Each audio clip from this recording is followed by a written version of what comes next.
Selamat sore, berjumpa kembali dengan kita, tim WCG. Kita akan mengadakan market review hari ini, tanggal 29 Mei tahun 2020.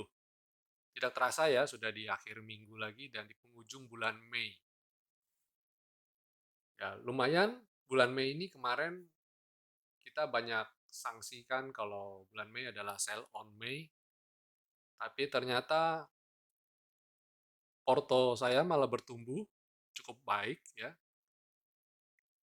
dan ternyata tidak sesuai dengan apa yang dipredik sebelumnya. Sell on May itu sama seperti kira-kira kayak urban legend ya. Jadi kayak seperti mitos. Jadi kalau di bulan Mei itu seringkali orang banyak jualan. Sama halnya ketika orang bilang Santa Claus Rally di bulan Desember, window dressing atau Januari Effect. Nah, itu adalah bulan-bulan di mana emiten banyak naik saham-sahamnya. Dan sell on May itu adalah impact dari laporan keuangan yang sudah dirilis di kuartal pertama dan juga efek dari realisasi penjualan setelah mungkin di bulan Januari, bulan Februari sahamnya naik terus mereka jualan di April dan Mei. Tapi kemarin itu sedikit berbeda, kenapa? Karena di bulan Maret dan April marketnya malah kurang bagus ya. Hingga bulan Mei itu banyak beberapa yang bisa rebound. Oke, langsung kita bahas komposit. Komposit sesuai analisa kita kemarin, komposit hari ini berhasil ditutup di atas skyline ya, keluar dari zona sideways-nya. Ini bagus banget. Saya optimis ya, optimis minggu depan komposit masih akan hijau. Targetnya mungkin range-nya sekitar 4.800-an ya. Target saya komposit bisa naik ke level 4.800-an. Coba kita lihat weekly-nya. Weekly-nya sudah mulai masuk ke dalam selendang ya. Jadi besar harapan saya bisa breakout selendang ini. Ya sekitar 4.800 dan 4.900. Moga-moga minggu depan marketnya masih bagus ya. Sebagai gambaran, tadi saya sudah memperlihatkan indeks Dow Jones Index ya. Dow Jones Index juga bagus. Dow Jones Index hari ini posisinya rebound dari Fibo 60 ya. Fibo 6, golden ratio, rebound dari Fibo 61,8-nya. Jadi ini juga menurut saya suatu yang bagus ya. Ya saya nggak bilang pasti ini seperti tergambar, terlihat di layar Bapak Ibu. Bukan berarti pasti dia akan naik, tapi biasanya kecenderungannya kalau dia rebound dari area bisa mendobrak area resisten Golden 618 ini biasanya bisa bisa naik, bisa bagus. Kita lihat saja, ini kebetulan weekly ya. Jadi kita lihat saja di minggu depan apakah bisa naik. Tentu saja pergerakannya nggak bisa serta-merta naik, tapi mungkin dia bisa akan ini dulu, akan bertahap naiknya. Tapi trennya pada dasarnya bagus. Mungkin kepercayaan market terhadap ekonomi juga mulai membaik ya. Sebenarnya bukan membaiknya dalam arti begini. Jadi dunia itu sudah jenuh ya, jenuh dengan lockdown, jenuh dengan PSBB. Jadi pandangannya adalah sekarang orang lebih mentingin ekonomi apa kesehatan. Kalau ekonomi sehat, oh, jadi gini, ekonomi kita belain orang yang sehat, ternyata ekonominya jadi terpuruk ya, jadi di lockdown, orang jadi nggak bisa kerja, nggak dapat duit. Itu orang sakit bisa jadi, ya orang sehat bisa jadi sakit gitu, karena nggak punya duit gitu.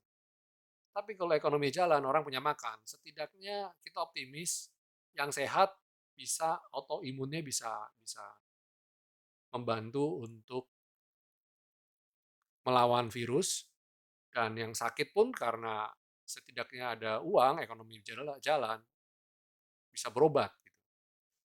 Dan memang sebenarnya COVID-19 ini belum ada obatnya ya, masih lebih kita mengandalkan pada daya tahan tubuh. Jadi rasanya sih lebih baik untuk itu, untuk dibatasi, tapi ekonomi tetap jalan gitu ya. Jadi market rasanya berapa minggu ke depan rasanya optimis dengan pergerakan itu. Saya lihat beberapa juga optimis dengan PSBB yang dilonggarkan. Tergambar dari composite ya, market cukup optimis. Nah, dengan pergerakan indeks yang bagus ini, kita coba lihat saham-saham penopang indeksnya itu bagaimana. Dan seperti saya sudah pernah ulas sebelumnya, bahwa salah satu sektor penopang indeks itu adalah sektor finance. Kalau indeks rebound biasanya finance juga duluan yang nopang. Kita coba lihat sektor finance. Nah, sektor finance ternyata bagus banget ya, berapa hari ini reboundnya cukup signifikan. Nah, harap diperhatikan, ini sudah mulai dekat resistennya sektor finance, dan kita nanti akan lihat minggu depan apakah sudah waktunya koreksi setelah rally berhari-hari. Jadi market juga butuh bernapas juga. Jadi coba kita lihat apakah saham-saham kita yang kita hold bisa waktunya untuk sell on strength, untuk nanti kita buy on weakness lagi. Ya, sektor finance, lalu sektor basic industry. Basic industry juga bagus nih, ya, akan menguji resistennya di V-line. Kalau bisa breakout V-line, ini akan baik sekali. Ini secara sektoral. Oke, kita lanjut ke pembahasan sahamnya. Berdasarkan Bapak Ibu yang hadir, yang mau bertanya mengenai saham-saham apa saja yang akan kita bahas. Kita mulai dengan Mika dan Kalbe. Ya, Mika dan Kalbe. Coba kita lihat Mika. Mika masih bagus. Mika setelah kemarin kita kode buy on weakness. Kenapa kita kode buy on weakness? Alasannya apa? Karena kita melihat posisi selendang yang sudah dobrak, sudah membentuk golden cross dari V-line ini, dan dia koreksi dan tertahan di areal selendang. Nah, ketika tertahan areal selendang, kita lihat apakah dia mampu rebound, dan ternyata dia mampu rebound ya. Hari ini, karena mungkin saya lihat akhir minggu dan sentimen long weekend juga, Senin kita akan libur, jadi aksi jual cukup masif, cukup besar. Walaupun asing membukukan net buy, tapi net buy-nya tipis ya, net buy cuma 89 BU aja, nggak terlalu signifikan. Mungkin karena ketahan tadi menjelang penutupan banyak yang aksi jual. Ya. Nah, kita lihat nanti minggu depan, trennya pada dasarnya Mika masih oke ya, masih oke, jadi besar harapan saya ini bisa melanjutkan lagi. Mika ini targetnya kira-kira Mika ini bisa mungkin 2490 jadi target saya berikutnya. Ya, Mika 2490 ya, 2500 2450 sampai 2500 jadi target saya. Lalu Kalbe. Kalbe hari ini kumdet ya. Hari ini yang kumdet tercatat ada 2, Kalbe dan HMSP yang saya ingat.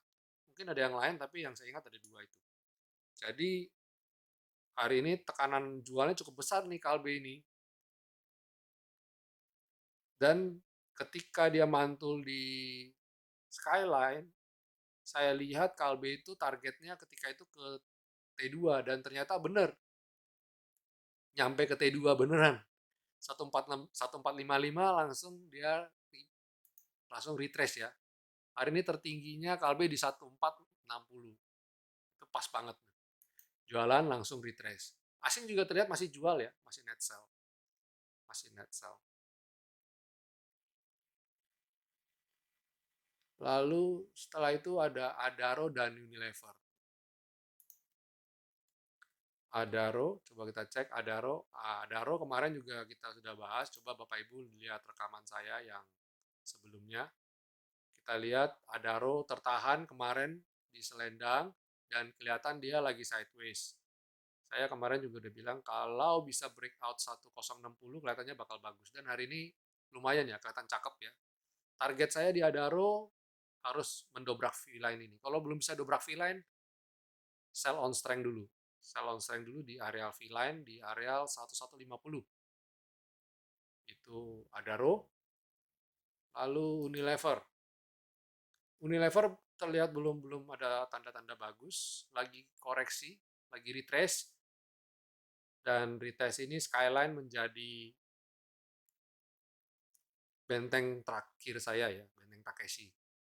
Kalau dia jebol Skyline, mending jual dulu deh, ya, mending jual dulu. Unilever. Dan kelihatan ya di grafik ini histogramnya juga turun, ini juga turun, semua turun, ya, itu memang kelihatan ini trennya berarti waktunya untuk jualan ya.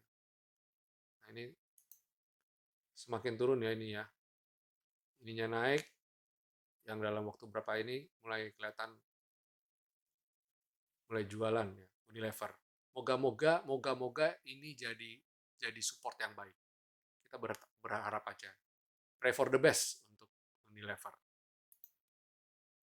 Lalu ada Excel. Wah, Excel ini kelihatan banget nih. V-line dan selendang menjadi support nih. Ini dihimpit support dan resisten. Jalannya flip-flop. Ini yang saya sebut sebagai sideways to flip-flop. Hijau merahnya itu arealnya itu rapat ya, pendek. Antara V-line dan selendang ini rapat pendek. Nah, kita lihat bagaimana nih. Kita coba cek. Ya, kayaknya Excel masih oke nih Excel nih. Jadi masuk watchlist buat minggu depan. Kalau dia bisa dobrak ini kita buy ya, V-line. Excel masuk watchlist untuk minggu depan. Yang sudah punya mau hold boleh nggak Pak? Ya jelas boleh. Justru malah saya bilang kalau breakout nambah ya, kalau udah breakout nambah. Batasi resiko kalau besok ternyata malah koreksi malah jebol jebol ini ya support. Salah satu keunggulan kita trading di buy on support adalah level cut loss-nya itu tidak terlalu dalam, jadi minusnya nggak terlalu dalam.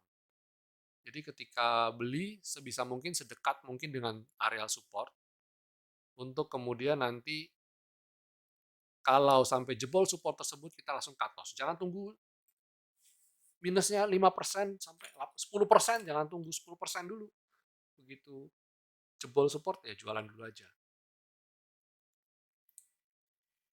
Lalu Barito. Nah, ini Barito cakep nih. Jadi selain Excel untuk minggu depan salah satunya juga adalah ini Barito. Barito kita lihat. Nah, ini saya tadi menggambarkan areal Fibonacci-nya. Fibonacci di weekly nih sebenarnya ya. Saya lihat, nah Barito ini kemarin sempat hampir breakout all time high, tapi dia mundur, retrace istilahnya. Dan waktu dia retrace, terpantul di areal golden ratio Fibo 61,8 dan sekarang sudah breakout Fibo 78, mendekati ini. Target terdekat saya ke 1525 yang notabene adalah all time high. Ya, kita besok kalau minggu depan Barito bisa coklat, warnanya bisa hijau tua lagi, langsung masuk lagi, beli lagi, tambah lagi. Ini sejalan ya, bawahnya juga transaksinya juga bagus ya, panel keduanya bagus. Dan panel ketiganya juga dia retrace, mantul dari area mid band osilator ini, indikator ini. Wah ini bagus nih, ya. Oke, masih menunjukkan uptrend ini. Jadi minggu depan 1 Excel, 2 Barito. Kalau bicara barito, sekalian saya bahas TPIA. TPIA juga bagus, saya juga masih ada. Saya mulai cicip-cicip masuk ketika dia di areal Selendang ini. Saya mulai masuk di sini. Target terdekat saya, dia harus bisa jebol ini. Kalau belum bisa jebol ini, saya jualan sell on strength di areal V-line ini. Yang saya lihat sebenarnya optimis dia bakal jebol ini. Kenapa? Karena transaksi yang semakin bagus, dan ini osilator juga bagus, ya, momentumnya bagus. Dia bisa dari bottom band, dia bisa udah lewatin mid band dan target ke top band. TPIA. Jadi ada Excel, Barito, dan TPIA. Lalu Java. Java ini masih sideways ya pergerakannya. Transaksinya mulai meningkat. Harapan saya dia bisa setidaknya ke 1022 dulu deh, ke areal skyline ini deh. Kalau nggak bisa ya jualan dulu aja. Mending kita kalau uang posisi nganggur gini, kalau bukan uang nganggur tapi barang kita kayak punya stok lama di gudang, ya mending kita grid sell aja. Yang penting jadi duit, kita bisa beli barang yang laku. Jadi pemahaman-pemahaman perdagangan di sektor real saya juga gunakan di sektor saham ini. Ngapain kita punya gudang isinya barang gak laku? Jualin aja, jual murah nggak apa-apa. Yang penting uangnya kita ganti dengan saham yang trending yang laku. Oke, PTPP. Oke, PTPP. Kalau bicara PTPP, kita harus melirik sektor yang sama. Ini kebetulan di dalam sektor properti konstruksi, ada 4 ya, ada kuartet yang cukup sering kita perhatikan, yaitu PTPP, Waskita, Wika, dan Adi. Nah, PTPP saat ini kalau kita tanpa melihat yang lain, kita lihat chartnya sebenarnya membaik, peluang untuk breakout cukup besar karena PTPP ini kelihatannya juga ini hati-hati sekali ya, hati-hati sekali. Kelihatannya juga dia berusaha untuk keluar dari zona downtrend-nya. Nah, kita lihat nih, kelihatan sekali kalau dia berusaha untuk keluar. Kita lihat minggu depan ya, kita lihat minggu depan. Nih, oke nih. Apakah dia bisa keluar?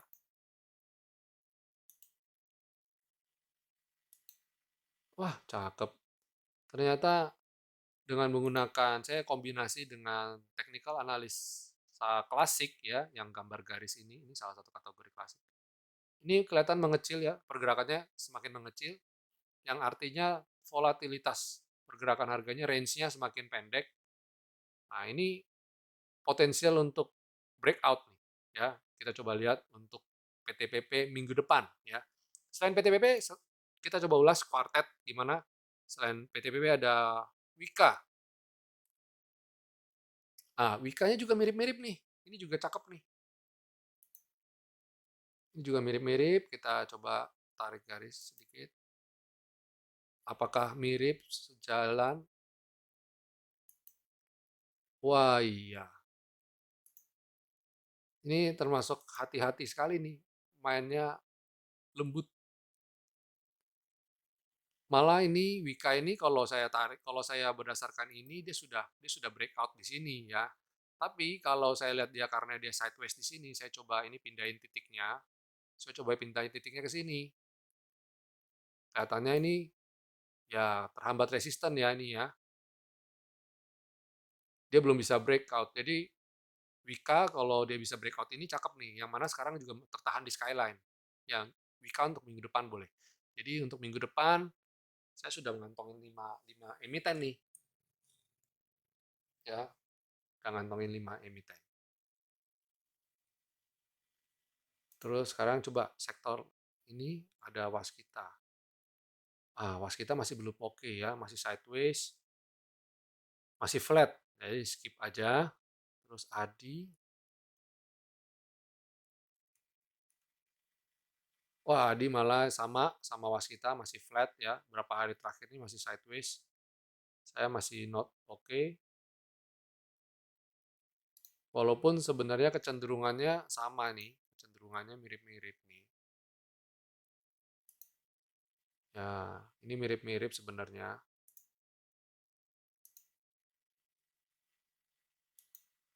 Nah, mirip-mirip. Jadi Adi, cobalah lihat minggu depan lah. Ini sektor konstruksi kayaknya minggu depan ada chance nih. Coba kita lihat waskita. Apakah waskita juga bisa begitu? Kayak gini, coba kita cek.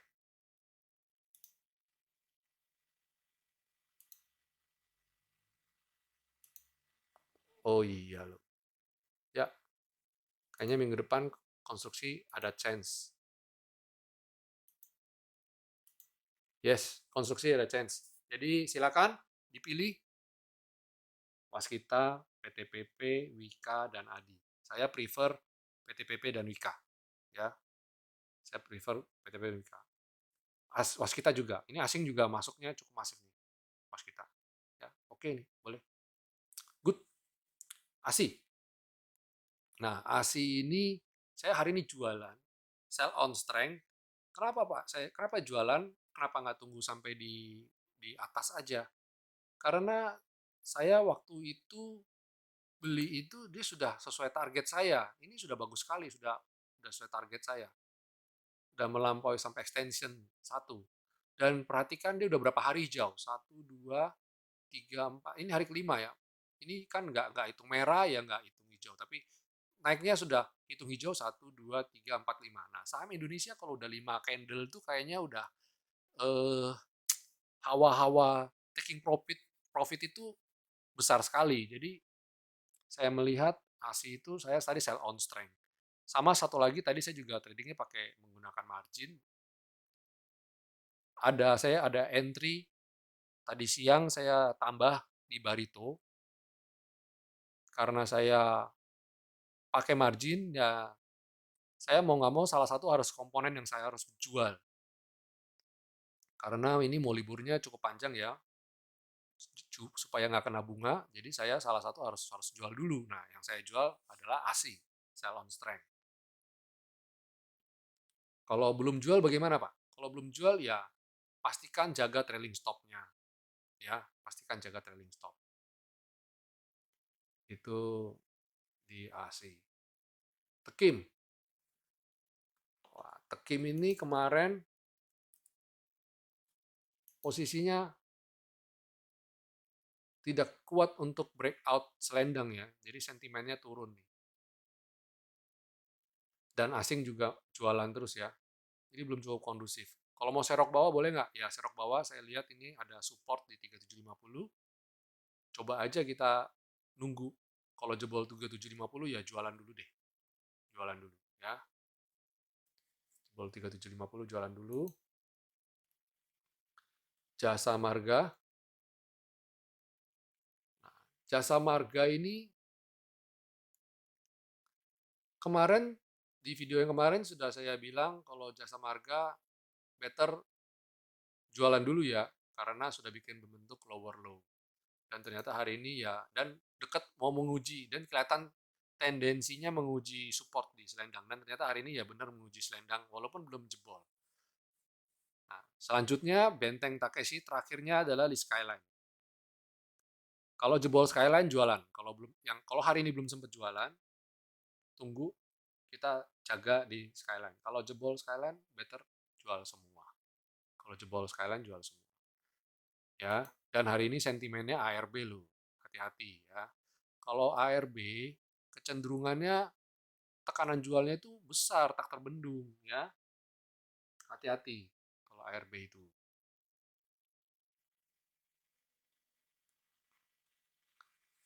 Medco.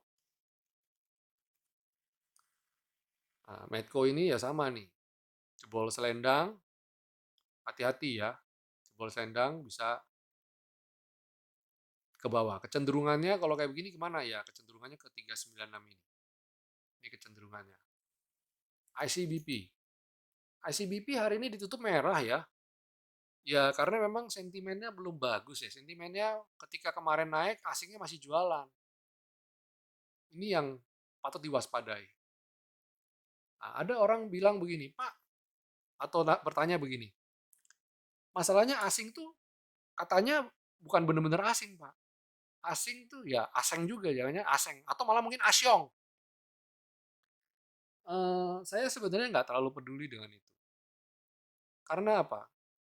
Karena untuk memiliki rekening, akun rekening dengan label asing, itu nggak mungkin bukanya lewat lewat jalur Indonesia, nggak mungkin. Dan juga nggak mungkin hanya dengan uang 100-200 juta buka rekening asing. Orang yang mau buka rekening asing minimal harus sekian puluh miliar mungkin, atau sekian ratus miliar. Dan posisinya juga harus dari asing, harus dari luar negeri. Nah, Indonesia yang terdekat negara tetangga yang memfasilitasi hal-hal seperti itu adalah Singapura. Dan biasanya sekuritasnya pun sekuritas asing, contoh JP Morgan, Macquarie, kemarin ada Morgan Stanley, ada JP Morgan ya, terus ada Citibank, ya itu rekening-rekening asing itu. Atau kalau nggak dari Korea, Korea ditunggangi beberapa rekening Korea ya. Jadi nggak segampang itu. Oke lah, terlepas ini beneran asing atau aseng atau asyong, tapi setidaknya yang punya rekening ini masuknya dua dananya jumbo. Jadi masih kategori market maker. Jadi kalau market maker indikatornya turun, indikatornya jualan, ya kita jangan lawan. Jangan dilawan, cari mati kalau ngelawan market maker jualan. Terlepas itu lokal atau asing ya. Itu sedikit opini dari saya. Saya bisa saja salah, ini hanya saya berdasarkan cerita berdasarkan pengalaman saya. Ya, nanti bisa diuji lagi di tempat lain, di saham lain. Itu sebabnya saya masukkan indikator indikator kuning garis ini. Bukan sebagai, kalau ada lagi yang bilang, Pak, kenapa ini kan Bapak teknikal, kok bawa-bawa nama-nama asing segala? Ya, ini hanya sebagai second opini saja, bukan berarti menjadi tolak ukur pengambilan keputusan saya. Toh asing jualan sahamnya naik juga bisa, atau sahamnya turun asing malah beli juga bisa. Jadi nggak jadi opini saya. Asing itu lebih kepada eh, second opini yang mana dana saya tambah, atau saya alokasi dananya saya maksimalkan atau saya kurangi. Jadi kalau sentimennya masih jualan gini, contoh kayak ICBP, kemarin saya manfaatin pantulan serok bawah, saya tentu saja tidak masuk dengan full power, cukup maksimum 20% saja. Kalau punya dana uang 10 juta, berarti masuk 2 juta saja. Itu lebih ke situ sebenarnya, bukan ke mana-mana ya. Semoga jelas. Telkom, Telkom ini masih sideways ya. Telkom masih sideways, dan saat ini sudah lagi menuju balik arah sideways-nya ya. Kita coba lihat aja, asing juga lagi-lagi jualan. Jadi mau harap apa? Mau harap dia naik tinggi, wong posisinya masih masih jualan terus. Ada beberapa video saya yang mengulas asing, confirm buy, ini beneran serius buy apa cuma pura-pura doang gitu kelihatan. Contoh BRI. BRI ini saya lihat asing cukup masif karena dari turunnya ini saya tarik berapa candle ke belakang ya, setidaknya 10 candle ke belakang ini udah naik cukup signifikan. Anggap ke sini ya. Anggap ke sini, saya kasih tanda ya. Kira-kira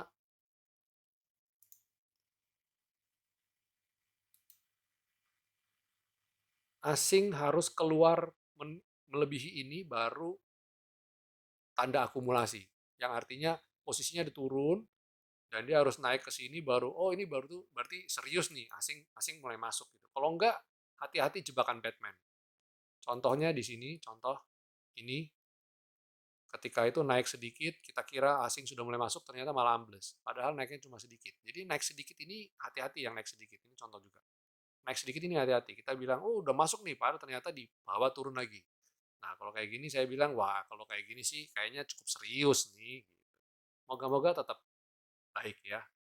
Moga-moga serius beneran ini di BRI. Ini tambahan saya analisa untuk BRI. Oke, Jasa Marga. Saya ulas untuk serok bawah. Serok bawah nanti saya akan coba bikin videonya lagi yang khusus membahas mengenai serok bawah. Tadi udah sedikit saya ulas. Beli idealnya kalau serok bawah itu adalah dekat support. Ya, dekat support. Jadi ketika jebol supportnya rugi kita nggak damage, nggak terlalu banyak rugi kita, nggak terlalu bikin luka batin. Jadi itu alasan saya serok bawah. Dan serok bawah juga kita pertimbangkan valuasinya juga.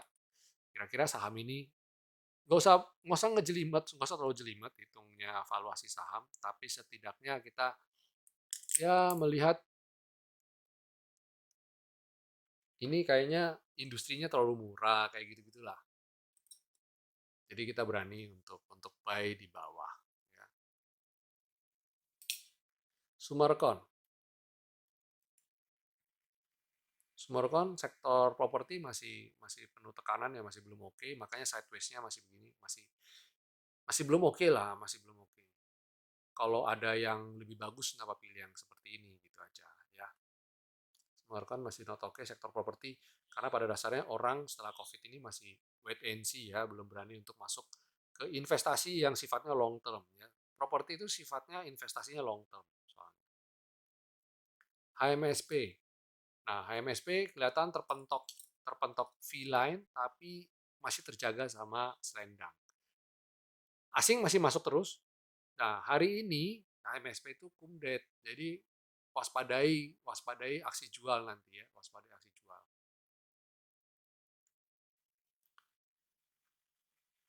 Waspadai aksi jual. Saya kalau trading saya hindari kumdet. Itu sebabnya tadi saya juga udah ulas di Kalbe, Kalbe jadi juga jualan. BTPS. Ah, BTPS cakep nih, sektor salah satu masuk sektor finance juga yang menurut saya bagus nih, asing masih masuk dan sekarang target sudah breakout.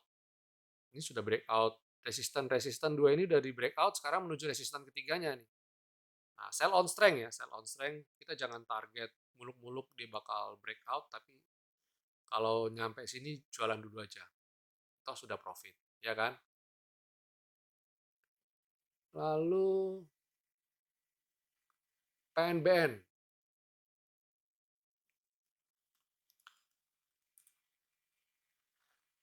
PNBN masih sideways. Nah, tapi tolong perhatikan PNBN ini transaksi 20 harinya cuma 1,5 miliar. Jadi ini nggak liquid. Nah, kita cari yang liquid aja ya. Tapi kalau tren gimana? Secara tren bagus, dia sudah di atas selendang dan target berikutnya ke skyline. Mungkin kalau sudah terlanjur masuk 812 ini atau skyline adalah area resisten yang harus diwaspadai. Sell kalau sudah profit ya jualan dulu aja.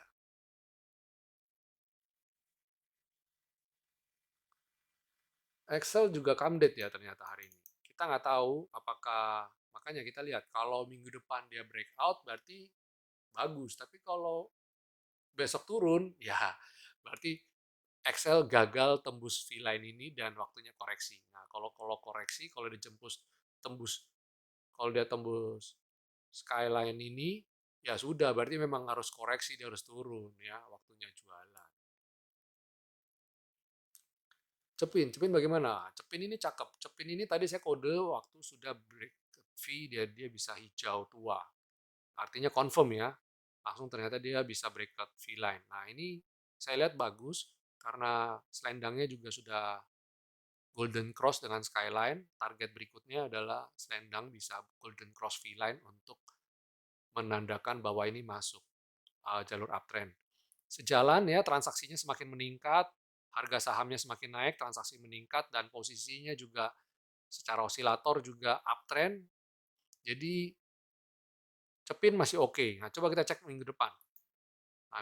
Nah, masalahnya adalah di mingguan, chart mingguannya, Cepin itu sedang terpentok dengan skyline. Ini gimana? Ya, kita sikapi aja. Minggu depan kalau dia bisa di atas skyline-nya weekly, nah itu bagus. Nah, volume juga semakin meningkat kan. Kita lihat apa benar Cepin bisa rebound naik atau enggak.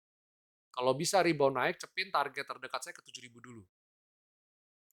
Areal 7.000, tapi kalau belum bisa ya sell on strength juga. Ya, Cepin sell on strength. Mungkin bisa turun lagi. Seperti ini, kita lihat historikalnya. Nah, contoh ini. Kalau ini sih kemarin Skyline jadi resistannya ya. Mau jebol Skyline nggak bisa, ini jebol Skyline nggak bisa juga. Nah, kita lihat ini kan udah nggak ada resisten nih, udah jebol semua. Moga-moga bisa lanjut naik ke 7.000 ya. Ini Cepin oke nih buat buat minggu depan masih oke ya. Oke, begitu dulu review saham kita minggu ini di akhir penutupan minggu ini. Happy weekend teman-teman semua. Terima kasih sudah beratensi di webinar kita. Saya berharap kita bisa minggu depan market bisa sesuai dengan apa yang kita planning, kita rencanakan. Tetap jangan terlalu set hope terlalu tinggi ya. Kita trading dengan kehati-hatian yang cukup tinggi juga karena market juga belum kondusif. Saat ini masih masih unstable ya, market masih belum stabil. Sampai jumpa di lain kesempatan minggu depan. Happy weekend dan stay safe. God bless semuanya. Happy cuan.